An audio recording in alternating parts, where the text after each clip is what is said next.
días, bienvenidos a un capítulo más de los candidatos en sala de prensa aquí en Noticias Caracol, donde los aspirantes a la presidencia siguen respondiendo las preguntas de quienes integran esta nuestra sala de redacción. El turno hoy es para el candidato Roy Barreras, ex senador, expresidente del Congreso, ex embajador. ¿Cómo está, doctor Barreras? Bienvenido. Muy bien, María Camila, muchas gracias al equipo de sala de prensa, a los televidentes de Caracol, a los internautas. Un experimento interesante, decía ahora fuera de cámaras, que no recuerdo en otra campaña presidencial esta conversación con múltiples preguntas. Espero que sea útil para que los colombianos sepan qué es lo que va a ocurrir con Colombia y lo que no quisiéramos que ocurra. Ha sido bien novedoso en esta campaña y quiero arrancar preguntándole por las sensaciones cuando queda poco más de una semana para esta primera vuelta y cuando vemos, usted pelea a veces mucho con las encuestas, pero vemos que todo se está decantando en 2, 3 candidaturas. ¿Usted qué reflexión hace sobre eso, doctor Barreras? Yo creo, María Camila, que hay que ser muy franco y muy serio con los colombianos. La verdad es que es evidente que los dos extremos señalados en las encuestas van a ser aquellos que pasen a la segunda vuelta. Lo demás es engañarse. Y entonces yo quiero advertir una cosa que me preocupa profundamente como colombiano, como padre de familia, como médico. Pareciera que estuviéramos condenados a una fractura del país. Cuando no hay espacio para las ideas en el centro ni para las propuestas, sino que los motores de esos extremos son las emociones, el miedo al otro, el odio, la rabia.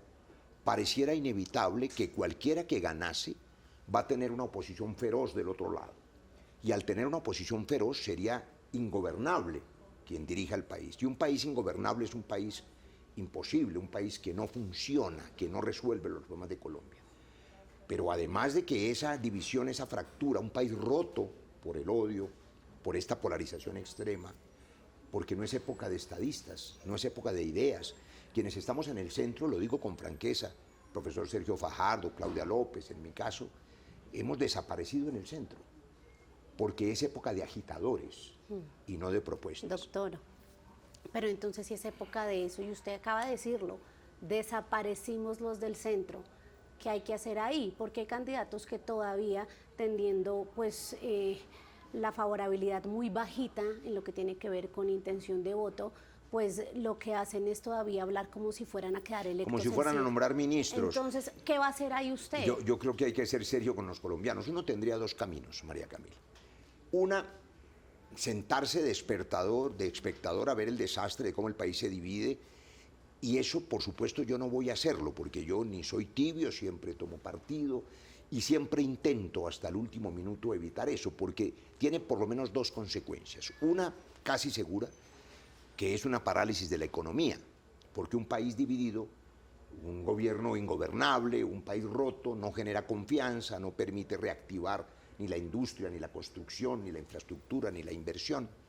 Pero la otra consecuencia que hay que intentar evitar es que esta confrontación entre miedos y rabias genere en otro ciclo violento, doctor, pero se me va en un por las estallido ramas. de 4 años. ¿Qué va a hacer usted ante este panorama que ya nos acaba de decir? Lo que estoy haciendo hoy, yo le pregunto a los colombianos, hay que intentar construir puentes sobre ese país roto.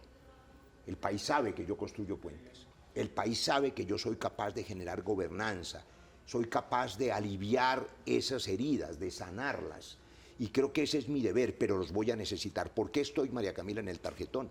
Y le agradezco su pregunta, que podría ser, yo me la hago de manera más cruda.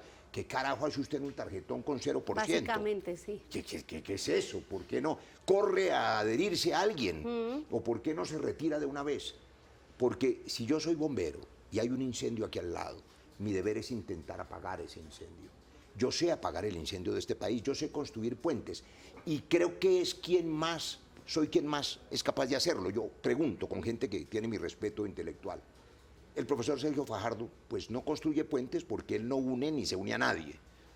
Claudia López, que es una mujer formada académicamente, ella no construye puentes, lo dinamita. Yo sé construir puentes, yo puedo evitar un estallido, puedo recuperar para Colombia la sensatez. Si nosotros nos renunciamos a la sensatez, lo único que queda es la violencia, la pugnacidad, que ojo, no dura 8 días, puede durar los 4 años. Y yo quiero evitar 4 años de un gobierno imposible y de un país que no funcione. Hay medios, se lo entiendo, medirse para después pues, hacer las veces de constructor de puentes entre los Pero para eso sectores. necesito la fuerza el 31 de mayo. Mientras más fuerte pueda ser, más capacidad tengo de construir esos Más lo puentes. avalan como mediadora y le entendí. Bueno, entremos en materia. Nicolás Rojas, presentador y periodista de Noticias Caracol, le tiene pregunta. Bueno, candidato, viendo la hoja de vida de los aspirantes a la presidencia, usted tiene una particularidad, y es que es médico de profesión, político por vocación, pero eso es otra discusión. ¿Usted cómo califica el desempeño del actual ministro de Salud, Guillermo Alfonso Jaramillo? Mire, yo de los candidatos presidenciales soy el único médico, pero además trabajé 20 años en el sector salud. La crisis de la salud hoy es una crisis vital, urgente y muy grave. Un gobierno cualquiera, en cualquier país del mundo, tiene una función clave: salvar las vidas. Que no te maten, la seguridad, que es lo que claman los colombianos, y que no te dejen morir porque colapsa el sistema de salud, que está colapsando. Y esto no debería esperar el 7 de agosto. Yo lo digo hoy aquí en Caracol. Las medidas urgentes que hay que tomar, y que yo sé cuáles son, las tiene que tomar este gobierno, y no son paliativos. Y no es hacer anuncios. Hay que pagarle la deuda a clínicas y hospitales que están cerrando servicios. Acaba de cerrar el cancerológico. Eso es una cosa gravísima. Y están cerrando servicios de obstetricia, de ginecología, de urgencias. Eso tiene que hacerlo este gobierno. Es que estamos en mayo y esto no aguanta a agosto. Los medicamentos. A mí me parece increíble esas colas infames cuando los médicos sabemos, te cuento, Nicolás, el 80% de las enfermedades crónicas, hipertensión, diabetes, enfermedades alérgicas, reumatológicas, los médicos sabemos qué necesita el paciente. ¿Por qué no le mandan el medicamento a la casa? ¿Sabe por qué? Porque no se está pagando a quienes los importan o los fabrican. Hay que garantizar el pago de 4.5 billones que le deben al sector distribuidor farmacéutico farmacológico. Pero ¿de quién es esa responsabilidad? Porque es que estamos viendo que se han intentado tomar medidas como trasladar pacientes entre EPS, que la ADRE sirva de codeudor con los bancos para que las clínicas y hospitales puedan tener modo de pago. Se habla de agilizar las licencias en el INVIMA, pero en la práctica no está pasando nada. ¿Quién es el responsable de la actual crisis de salud? Siempre los responsables son los gobiernos, pero yo no lo estoy diciendo hoy aquí en Caracol. Lo dije hace 3 años y medio como presidente del Congreso. Le pedí, incluso hace 4 años, cuando inició el gobierno, y cuando posesioné al presidente Petro, dije 2 cosas por lo menos. El gobierno que inicia debe ser para todos los colombianos, todas las colombianas. 52 millones aquí, 10 millones afuera. Y no para un sector polarizante. Eso no funcionó por la polarización. El gobierno después del primer año se radicalizó, la oposición también fue feroz y tenemos la fractura nacional que tenemos hoy. Y en esa fractura nacional no hay diálogo con los actores del sistema de salud. Por eso no se ha aprobado aún la reforma a la salud. Pero déjeme ponerle un ejemplo simple que viví yo en los hospitales de urgencias. El sistema de salud hoy es como un paciente politraumatizado. Imagine a alguien que lo atropella un camión. Tiene fractura de cráneo, de cadera, estallido de hígado, está en coma, sangrando. Yo sé que necesita cirugías, pero antes le tengo que transfundir sangre si no se me muere. El sistema necesita transfundirle recursos y la cirugía es la reforma. No han podido hacerla porque no hay diálogo. Hay que ser capaz de reconstruir el diálogo para poder sacar las reformas adelante. En ese escenario que usted pone, ¿con qué modelo de salud usted comulga más? ¿La Ley 100 que se aprobó 92, 93 en el país o la actual reforma a la salud que plantea el gobierno de Gustavo Petro o una distinta? Yo creo que los televidentes, en lugar de creer lo que decimos los candidatos, basta con que miren lo que hemos hecho. Eso que usted me pregunta, Nicolás, yo lo escribí en el año 2015 como autor de la ley estatutaria. Y aunque es un tema técnico, puedo compartir con los colombianos por qué hoy hay crisis de salud y por qué nadie les responde, no tienen a quién llamar, nadie les programa la cirugía. Antes de la Ley 100 yo trabajé en hospitales, eran hospitales de caridad. Solo el 30% de las personas tenían protección. ¿Por qué la tenían? Porque eran trabajadores del Seguro Social. El 70% a los servicios de caridad donde yo trabajé, La Ortúa, San Juan de Dios, el Hospital de la Misericordia, en fin. Viene la Ley 100. Del 30% la cobertura aumenta al 98%. El sistema de salud, por ejemplo, respondió a la pandemia, sin ninguna duda. Lleno de errores, por supuesto. Había que corregir esos errores. Las grietas por donde muchas EPS se robaban el dinero. Menciono solo un hecho. Había casi un centenar de EPS cuando arrancó la Ley 100.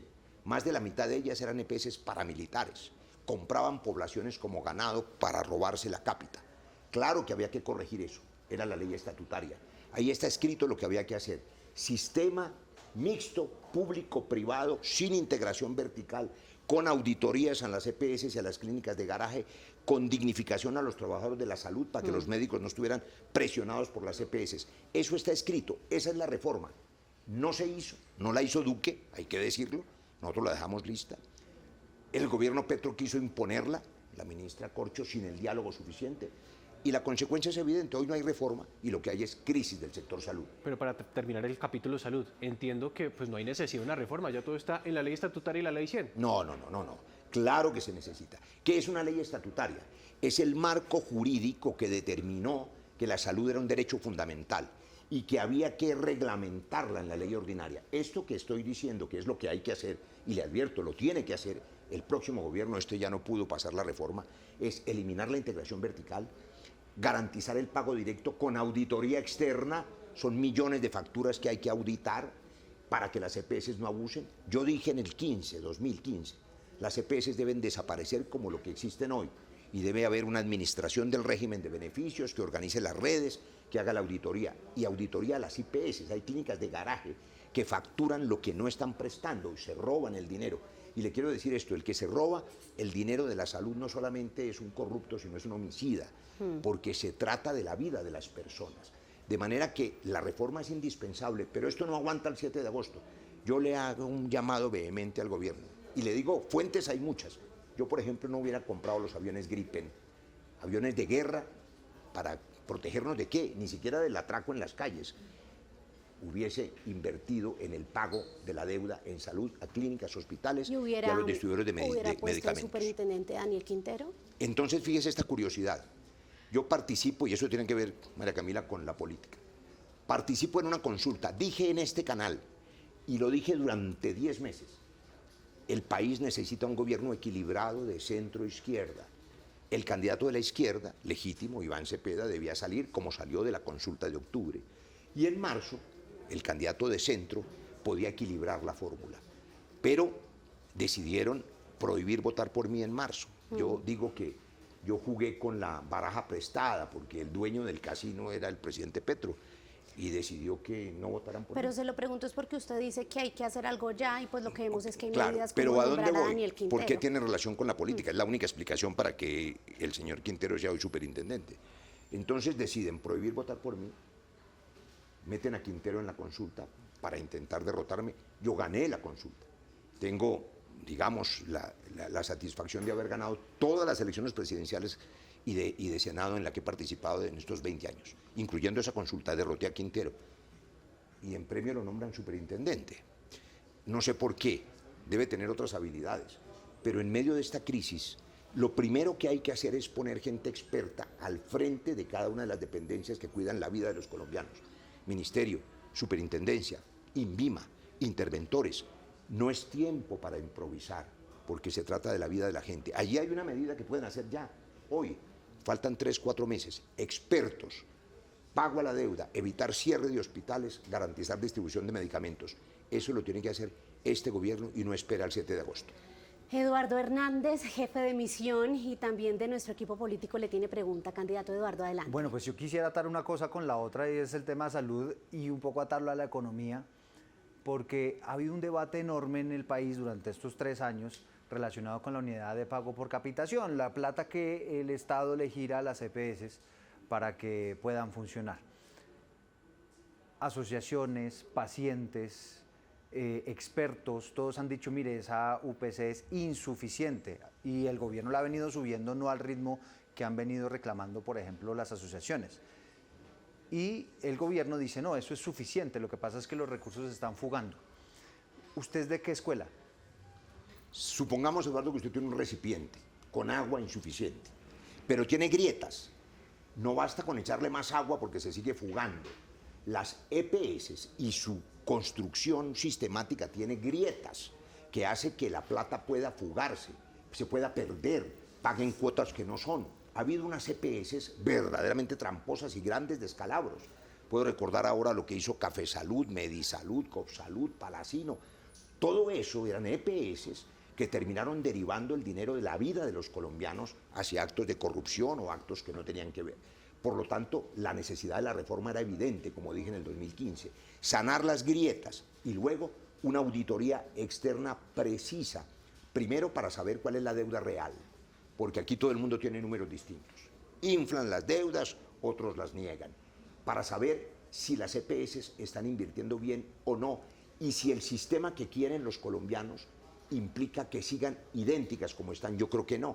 Yo creo que se deben limitar a administrar la red y hacer auditoría, pero no a prestar servicios, a contratarse yo con yo. Eso sabe cómo se llama técnicamente, la integración vertical, que era un abuso. Hay que eliminar la integración vertical y para eso es la reforma. Pero siguiendo con su mismo ejemplo, si se trata de tapar las grietas que se supone generaron los privados, ¿no?, para que se fugara el agua, ¿por qué cuando intervino el gobierno, que es donde se supone que ya no hay grietas porque lo está administrando el propio gobierno, esas EPS son las que peores indicadores tienen en este momento? Eduardo, esa pregunta me parece perfecta porque aunque es dolorosa, porque es la vida de los colombianos, es una prueba absoluta de que quienes pretenden la estatización total se equivocan. Porque el Estado ha fracasado al intervenir hoy. Las cifras de la nueva EPS, que es la más grande, casi 11 millones de colombianos, son peores después de la intervención en este gobierno que antes de la intervención. Por lo tanto, la administración ha sido un fracaso. Tampoco el otro extremo. Yo soy liberal, estoy en el centro. Ese centro que se fue al abismo en medio de la polarización extrema, como hemos dicho. Pero nosotros hemos defendido siempre tanto Estado como sea necesario, tanto mercado como sea posible. ¿En qué se traduce eso para la vida de los televidentes? Un sistema mixto público-privado, hemos dicho. ¿Y eso qué significa para su pregunta? Significa que el Estado tiene que cuidar los recursos, garantizar que se distribuyan con justicia, pero la eficiencia la aporta la iniciativa privada en todo. Mire, para orgullo de Colombia, las mejores clínicas de América Latina son colombianas y son todas fundación de origen privado, la Fundación Valle del Lili, la Fundación Santa Fe. Es decir, la iniciativa privada en todo, la construcción. Yo le digo una cosa, hay que construir 1 millón de viviendas por el déficit habitacional, pero sobre todo para reactivar la economía. 19 sectores se activan inmediatamente cuando usted construye. Le da empleo a arquitectos, ingenieros, diseñadores, obreros, electricistas, plomeros, etc. ¿Cómo construye usted 1 millón de viviendas si no hay confianza del constructor, del empresario privado? ¿Quién les va a construir? Se necesita ese matrimonio noble entre el sector privado y el sector público. Un Estado que vigile que el privado cumpla su función social. Está en la Constitución. La propiedad privada es una función social, pero que garantice la eficiencia del sector privado. Sí. Y en salud, por eso el sistema tiene que ser mixto y no 100% estatal. Bueno, ahora quisiera preguntarle temas económicos, porque sin lugar a dudas uno de los principales retos que va a tener el próximo gobierno tiene que ver con las finanzas públicas. Esta semana la Contraloría advertía que básicamente este país se está endeudando pues a niveles exorbitantes, a unas tasas impagables. Todo eso le va a quedar al próximo gobierno, pero con una preocupación adicional. Dice la Contraloría, mire, se está endeudando el Estado no para proyectos que tengan retorno, que después van a tener... Sino para el gasto. Sino para pagar nómina. Y que esto, digamos, de ninguna manera es sostenible. Hemos usado un ejemplo que toda familia colombiana puede entender. Supongamos que hay un padre, por amoroso que sea, y que se llame Gustavo Petro, y quiere darle todo a sus hijitos. Entonces le compra bicicleta al hijo, le hace fiesta de 15 años a la hija, se lleva a la familia para San Andrés con tarjeta crédito, al debe, y si se le acaba ese prestamista, al gota a gota. Y no produce. Si no produce, se quiebra ese hogar. Pero eso es y una lo ahogan tremenda las deudas. irresponsabilidad de ese padre cuando son 52 millones de hijos. Eso es lo que está doctor pasando. Ramón. Entonces, hoy, y se lo digo directamente a los colombianos que con toda razón exigen sus derechos, que quieren el cambio, que son progresistas, que saben que ha habido cosas positivas que nadie puede negar. Petro hoy tiene 50% de popularidad, o más o menos. Es decir, la mitad de los colombianos aman a Petro. La derecha quiere negar esa realidad. ¿Por qué lo aman? Primero porque le dio voz a los desprotegidos, a los humildes, a los más pobres. Les dijo, tú también tienes derecho. Pero además porque aumentó el salario mínimo, porque le dio subsidio a 3 millones de ancianos, porque formalizó a las madres comunitarias. Es decir, empezó a sanar la herida social. Pero le digo a ellos, si eso se hace con deuda externa al 15%, con un endeudamiento del 60%, y que ya no se podrá pagar si no se reactiva la economía, el próximo gobierno, por noble que sea, no va a poder seguir pagando los subsidios. Un país no funciona a punta de endeudarse, ni una familia tampoco. Hay que reactivar la economía, la agroindustria, el turismo de clase mundial, la minería. Hay que sacar la riqueza de la tierra, el oro, el cobre, el níquel, para que la nevera de los colombianos esté llena. Hay que garantizar la recuperación de la infraestructura, puertos, aeropuertos, dobles calzadas, y eso se hace con empresarios. ¿Cómo se reactiva la economía? Con una sola palabra, se llama confianza. Confianza en la inversión, confianza en los mercados para que baje la tasa. 104 billones de servicios de la deuda. Estamos al punto de que los impuestos de los colombianos se van todos pagando deuda externa. Vamos a tener que recuperar la confianza. Y yo les pregunto, en un país roto, con dos extremistas, con dos posiciones extremas, a eso me refiero, ¿hay confianza? Digámonos la verdad, ¿tiene confianza Colombia en cualquiera de los dos? Hay unos que le temen con razón a un hombre que dice que hay que destripar la oposición y que cree que va a punta de bala y de fuerza a recuperar la seguridad. A ellos también me dirijo. Se equivocan si piensan que el señor de la Espriella va a recuperar la seguridad. El que siembra violencia genera más violencia. Si va a reprimir, si ganase, el justo reclamo social a balazos, vamos a tener un estallido social de 4 años. Eso no es seguridad. Así como, al otro lado, la nobleza y la buena voluntad, de la que no tengo duda alguna, de Iván Cepeda, que lo conozco hace 17 años. Y debo decir aquí que es un hombre honesto y es un hombre coherente con su pensamiento. Pero si no puede generar confianza, volvemos, María Camila, a tender puentes de confianza, no va a poder reactivar la economía. Y lo mínimo que ocurriría es una oposición feroz de la extrema derecha y una parálisis de la economía. Con parálisis no hay manera de pagar los subsidios. Hay que garantizar esa confianza. Por eso estoy en ese tarjetón. Porque en la medida en que tenga más fuerza y ustedes puedan dármela, yo puedo construir esos puentes y construir escenarios de confianza para que no estemos condenados a un país roto y a un gobierno inviable. Doctor Roy, vamos a avanzar y Daniela Pachón, presentadora de nuestra primera emisión, también le tiene una pregunta esta mañana. Candidato, hablemos de otra gran preocupación para los colombianos, los grupos armados. El presidente Petro acaba de autorizar 5 zonas de ubicación temporal para grupos armados al margen de la ley, entre ellos el Clan del Golfo, las disidencias de Calarcá. Pero es una decisión polémica porque entre los beneficiados pues están cabecillas que hoy tienen órdenes de extradición vigentes. En un eventual gobierno suyo, ¿usted mantendría esos espacios vigentes o se inclina más por un modelo de concentración estricta y desarmado como pasó en el 2016? No en un eventual gobierno mío, que no será por lo menos ahora, sino lo que hay que hacer hoy y lo que dije que había que hacer hace 3 años y medio como presidente del Congreso. Yo soy un constructor de paz, Daniela. Nosotros, con un equipo maravilloso que lideró Humberto de la Calle, que lideró el jefe del Estado entonces, Juan Manuel Santos, logramos desarmar a la guerrilla más vieja de América Latina. Pero era un proceso completamente diferente. Tenía marco jurídico. Yo soy el autor del marco para la paz. Lo presenté 3 años antes de firmar el acuerdo. Cuando usted pone líneas rojas, límites, entonces se sabe quién tiene que cumplir los acuerdos. Y el Estado, además, fuerte para hacer cumplir los acuerdos. Recordemos que para que eso ocurriera, primero se golpeó duramente a las FARC. El señor Mono Jojoy, el señor Reyes, el señor Cano, inclusive, fueron dados de baja por las fuerzas del Estado. Es todo lo contrario de lo que ocurrió ahora, y por eso, hace 3 años y medio, advertí públicamente: el proceso de paz total puede tener la mejor buena intención y toda la ingenuidad del mundo, pero va a fracasar porque no tiene límites, no tiene marco jurídico.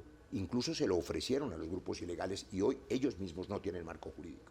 Le respondo con total franqueza, porque los colombianos saben que yo digo con claridad y no me acomodo, mantengo mi posición. Es un fracaso, es un error y es desesperanzador e inútil. No tiene ningún sentido. A mí eso me ha preocupado mucho, que a 3 meses de dejar un gobierno pidan la liberación de 29 delincuentes del Clan del Golfo, incluyendo el tal Chiquito Malo, que afortunadamente la fiscal no lo ha querido hacer, porque le digo inclusive a quienes queremos que haya progresismo y que haya cambio, ¿de verdad piensan que en 3 meses va a haber un proceso de paz eficaz? Estos señores libres por las calles y por las carreteras en pleno proceso electoral son delincuentes, son crueles. El Estado puede facilitarle a los delincuentes el sometimiento a la justicia, que no es justicia transicional y no es un proceso de paz. No se hace proceso de paz con la delincuencia común. se somete a la justicia por la fuerza del Estado, que claro que es posible, pero legítima, y no avaleando a la oposición o a los jóvenes que protestan, o a los líderes sociales asesinándolos, o se somete en un marco jurídico que facilite ese sometimiento. Eso es lo que no se hizo, y eso es lo que hay que hacer. ¿Y usted cree que eso también es consecuencia de lo que hoy, por ejemplo, gobernantes como la gobernadora del Tolima, hace unos días la escuchábamos diciendo, estamos perdiendo el control en ciertas zonas, en ciertos territorios? Y cuando uno poco a poco empieza a escuchar a los gobernantes territoriales, regionales, con esa preocupación, y hoy cuando faltan menos de 2 semanas para las elecciones y también nos hablan de grupos armados que están incluso carnetizando a la población civil, que estamos hablando de constreñimiento a la población electoral, ¿usted qué cree? ¿Que realmente este tema se desbordó, se salió de control, es producto de lo que usted acaba de explicar? Le digo 3 cosas, Daniela. Todos los candidatos presidenciales, sobre todo los punteros, tienen la obligación con Colombia de descalificar absoluta y tajantemente la presión de los grupos ilegales sobre la población en cualquier sentido, y más en época electoral. Porque los grupos criminales que controlan las rutas de narcotráfico, por supuesto, se sienten más cómodos si dominan a la población, si dominan al alcalde, a las autoridades locales, o si chantajean al que va a ser el próximo gobierno y le dicen, señores candidatos, yo tengo el dinero, las armas, el control del territorio y voy a someter a la población. Así que hagámonos pasito y déjeme hacer lo que me dé la gana. Y los grupos ilegales están haciendo en esos territorios lo que les da la gana. Tiene que ser claro el mensaje de quien pretenda ser presidente. Señores grupos ilegales, se acabó la guachafita, no van a hacer lo que les da la gana. No puede dejarse chantajear ningún candidato y eso empieza por descalificarlos. La segunda cosa, la gobernadora del Tolima y otros. Ahí usted cree que le ha hecho falta, porque hemos escuchado eso que usted dice, por supuesto de los candidatos de derecha, pero no tanto del candidato de izquierda, Iván Cepeda. Me parece que tiene que ver con el origen de la construcción de paz. La derecha ha intentado por todas las formas acabar la posibilidad de la paz por una razón, porque le temen a la verdad y lo concreto en una institución que nosotros creamos. Pero están enviando el mensaje La que usted JEP, dice. Claro, pero ¿por qué? Porque en el fondo les viene bien descalificar cualquier intento de paz. Enterrar la verdad, es decir, enterrar la JEP, que lo intentaron y nosotros lo impedimos con las famosas objeciones, es tapar los crímenes, los falsos positivos, las masacres en que agentes del Estado estuvieron vinculados. Esa es una verdad, por eso yo defiendo la JEP y defiendo la posibilidad de la paz, claro. Entonces el otro extremo descalifica todas formas de paz. Lo que hay que decir, por eso digo, María Camila, todos los candidatos sin excepción tienen que descalificar esa injerencia, no solo los de centro, derecha o izquierda, todos, porque si no el Estado de Derecho desaparece. Pero déjeme decir 2 cosas de la pregunta de Daniela. Gobernadores, mencionó la del Tolima y otros. Sí. Aquí hay un error enorme. Los gobernantes locales también se dejaron influir por la polarización y muchos han ejercido una oposición feroz al gobierno central. Y el gobierno central también los graduó de enemigos. Eso significa una desarticulación, una división nacional. Yo he dicho que lo primero que hay que hacer para unir el país es unir el presidente con alcaldes y gobernadores que hoy están completamente desarticulados, como el presidente con las Cortes o con el Banco de la República o con la Corte Constitucional o con los medios de comunicación. Gobernar es conducir toda la nación, es unir, es tender puentes, no es fragmentarla. Ahora, también lo digo con franqueza, a quienes son activistas o a quienes son agitadores en el mundo les conviene la polarización. Les conviene la polarización porque genera el miedo. Decíamos antes que el miedo es una emoción primitiva. La gente vota con miedo. Los que votan por la derecha tienen miedo de perderlo todo. Con el fantasma del comunismo nos van a expropiar. Entonces se aferran a la opción de la derecha o al macho alfa depredador. Y los que solo tienen la esperanza de salir de pobres, es la mitad de los colombianos, que justamente reclaman sus derechos, tienen miedo de que les quiten lo único que tienen, que es la esperanza. Por eso se aferran también al otro extremo. Y en el centro desaparecen las propuestas, las ideas, solo quedan las emociones. Yo le pregunto a los televidentes y a ustedes, como colombianos, ¿nos vamos a quedar pasivos esperando ese país roto donde desaparezcan del todo no solo las ideas, sino las instituciones? Hay una amenaza de una constituyente. Y yo digo que es una amenaza porque pone en riesgo la Constitución del 91, que es progresista. No sabemos en manos de quién quedaría esa constituyente. Pero en cualquiera de los 2 extremos pondría en riesgo el equilibrio de poderes. Y creo que en el centro nosotros defendemos ese equilibrio de poderes. Yo lo sigo defendiendo aun cuando en épocas de emoción y de rabia y de odio cueste trabajo explicar que las instituciones son importantes, incluyendo el Congreso. ojo, incluyendo los partidos políticos, que hoy están en un desprestigio absoluto bien ganado, pero sin partidos políticos no hay parlamento, sin Congreso no hay democracia. ¿Qué queda entonces? Los agitadores, el odio, el miedo y un país roto. Yo quiero evitar eso y necesito que me ayuden a evitar eso, tendiendo puentes, sanando heridas. Doctor Roy, yo le quiero insistir porque no me contestó. Es que ese punto es importante por dos razones. Yo le pregunto si usted considera que a un candidato, en este caso puntual Iván Cepeda, le ha faltado rechazar puntualmente esa injerencia de los grupos armados en las elecciones con más insistencia, porque es que usted fue el que encendió las alarmas sobre cómo algunos grupos en región estarían... En el Caquetá, por ejemplo. En el Caquetá estarían incitando a la gente, constriñéndolos, presionándolos para votar por cierto candidato en específico. Por eso se lo pregunto y le hago yo énfasis advertí en en eso. el Caquetá hace meses que grupos ilegales, el señor Calarcá, Pues usted en quiere tender Cartagena del puentes, Chairá, pero mire las alarmas que usted hizo hace claro, no, algunos pero ¿qué meses. fue lo que dije? Y lo repito hoy, que estaban obligando a la población a inscribir sus cédulas masivamente en las zonas de control de los grupos ilegales y pregunté, ¿Y qué pasó con esa ¿por qué hacen advertencia? eso? Entonces le contesto su pregunta. Yo he leído, he visto en los últimos días declaraciones enfáticas de Iván Cepeda descalificando esos procederes, pero me parece que los colombianos esperan y esperamos algo. El diseño de la paz total que siguen defendiendo es un error. Y ese diseño no ha sido descalificado.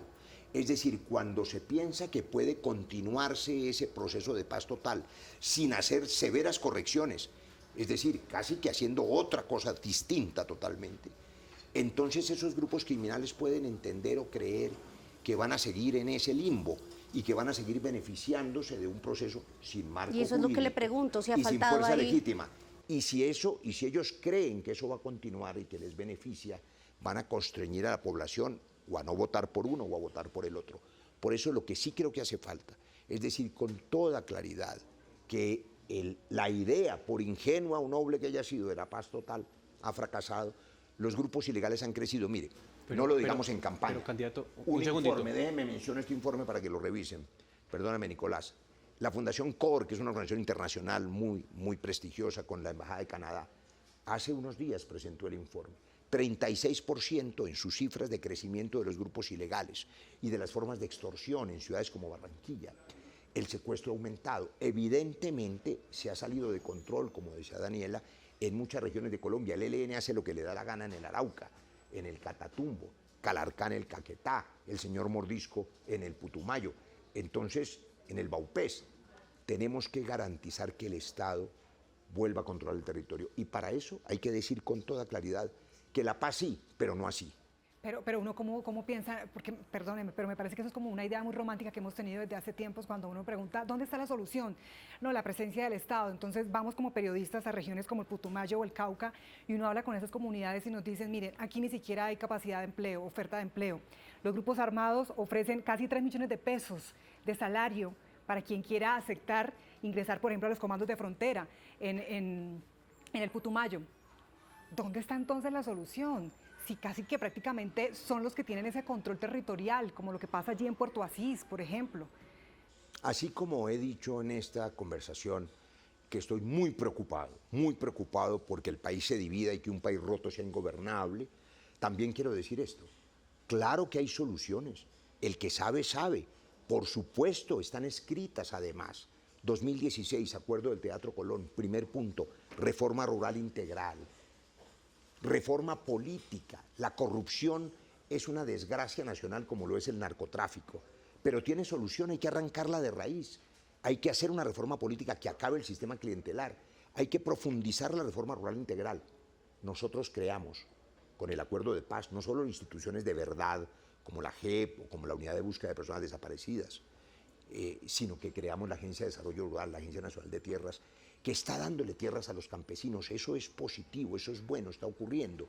Pero durante los 4 años del gobierno pasado del Centro Democrático, como sabe todo el país, se decidió hacer trizas la paz y se paralizó la implementación.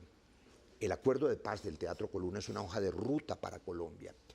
Hoy tenemos situaciones distintas y hay que ser un experto para entender los procesos de conflicto. No basta con la bala, no basta con la metralla, no basta con el bombardeo. Hay que cambiar, como usted ha dicho, Daniela, la fuente de economía de los campesinos, las economías legales, pero eso implica 15.000 kilómetros de vías terciarias, recuperar el IDEMA, pagar la cosecha adecuadamente, inclusive comprar la cosecha de la hoja de coca. El eritroxilón coca, que así se llama, tiene 100 usos medicinales, farmacéuticos, cosméticos, nutricionales, de abono. Podemos vender inclusive patentes para eso y podríamos comprar toda la cosecha al campesino y quitarle el negocio a los criminales. Mientras denunciamos ante el mundo la hipocresía de la maldición del narcotráfico, se la resumo en una frase. Los países consumidores consumen libremente, no controlan el consumo, prohíben lo que consumen para que aumente el precio de las mafias. Con ese dinero de las mafias nos venden las armas con que nos matamos. Del tráfico de armas del norte al sur nadie dice nada. Es decir, los países consumidores se meten la perica en la nariz y nosotros ponemos los muertos. Es una hipocresía enorme que un gobierno serio y honesto tiene que modificar. Y también está en el acuerdo de paz, el cambio del paradigma del problema del narcotráfico. Candidato, vamos a avanzar y le tenemos otra pregunta por parte de un integrante de nuestro equipo político, Alejandro Cortés. Adelante, Alejandro. Sí, señor candidato, pues bueno, hemos conocido su trayectoria política por ser un estratega, por ser precisamente un tejedor de puentes, creador de alianzas y sumar fuerzas.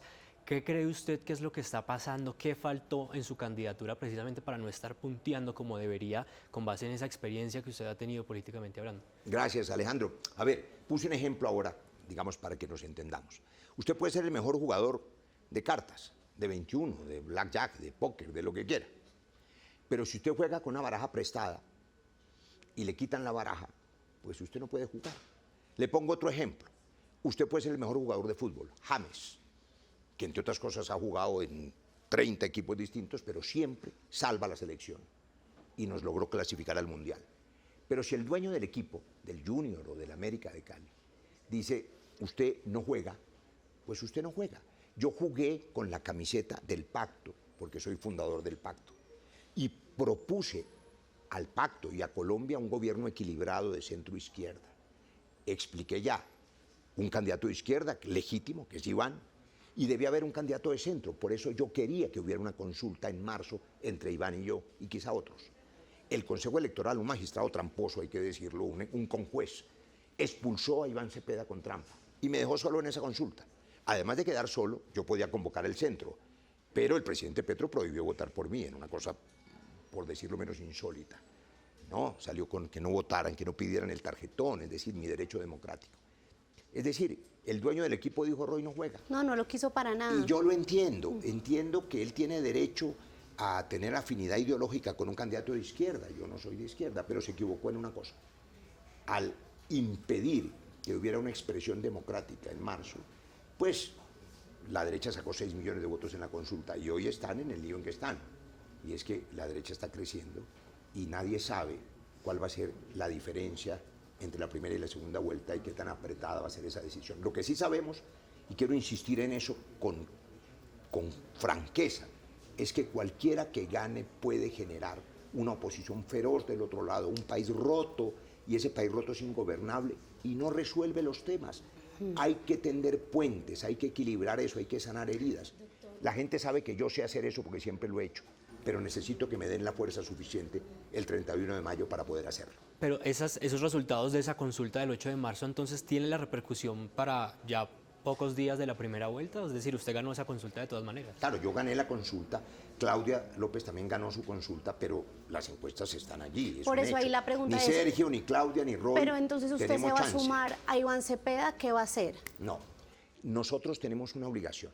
Podría, como le dije a María Camila, como observador, y ustedes también, y le pregunto a los televidentes, ¿nos vamos a quedar esperando que inevitablemente el país se fracture por la mitad? ¿Que pueda derivar en un conflicto violento? No, hay que intentar tender puentes, salvar el diálogo, recuperar la sensatez. El diálogo, los puentes, la sensatez, los sé construir yo y por eso sigo en el tarjetón y espero que me acompañen en ese tarjetón para atender esos puentes. Doctor Roy, pero venga, uno digamos supone que usted va a ser muy crítico con la derecha, evidentemente hizo parte de una consulta de izquierda y demás. No, hice parte de una consulta que no era la de izquierda de octubre. Nosotros quisimos una consulta de centro y esa consulta pues fue, por decirlo menos, saboteada. Pero sus competidores eran de izquierda, digamos, básicamente se catalogaba como la consulta de izquierda en su momento. Pero escuchándolo aquí en esta conversación, también ha sido muy crítico con el candidato Iván Cepeda. No queda claro usted en un escenario, porque al final usted dice, vamos a tender puentes, pero en una segunda vuelta el escenario es blanco o negro. Le hago una precisión. He sido crítico con la política de paz total. Expreso mi preocupación con la constituyente que puede echar por tierra la Constitución del 91. Estoy hablando de los temas, no de las Pero personas. ¿quién representa tema eso? económico Entonces, también fue muy crítico, claro, en el tema de salud también fue muy pero crítico. claro, De la estamos paz. hablando de este gobierno y de aquellas cosas que no ha hecho. También he dicho lo que ha hecho. Hablé del salario mínimo, de las madres comunitarias, de los ancianos que tienen subsidio, de la sensación de inclusión social. Eso es un hecho evidente. Y de cómo todo esto lo estamos haciendo por eso la mitad de con los la tarjeta de colombianos crédito. aman a Petro. Entonces, estamos hablando de lo que hay que corregir. Pero usted me da la razón en una cosa. Es que no estamos condenados a que necesariamente usted dice que como es blanco o negro y esos dos extremos se odian entre sí, estamos condenados a 4 años de odio y de conflicto. No. La prueba de que uno puede estar en el centro con seriedad es que no cede a la tentación de ir corriendo, entregarse a un extremo o al otro, desesperadamente para conseguirse un empleíto. No, no, no, no, no. Yo tengo 62 años, soy un hombre feliz, tengo 5 hijos, tengo 2 nietos, tengo una gata que se llama Aurora. La vida para mí es una bendición y yo creo que la vida tiene que ser útil para los demás.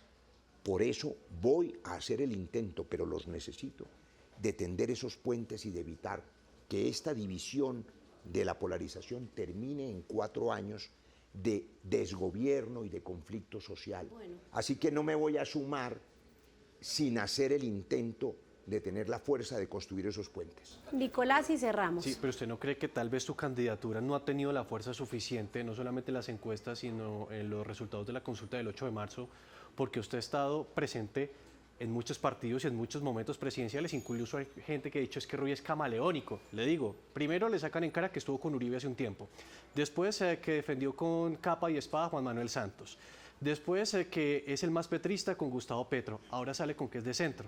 ¿Usted cree que eso no le está cobrando factura? Probablemente, pero le puse un ejemplo ahora. James.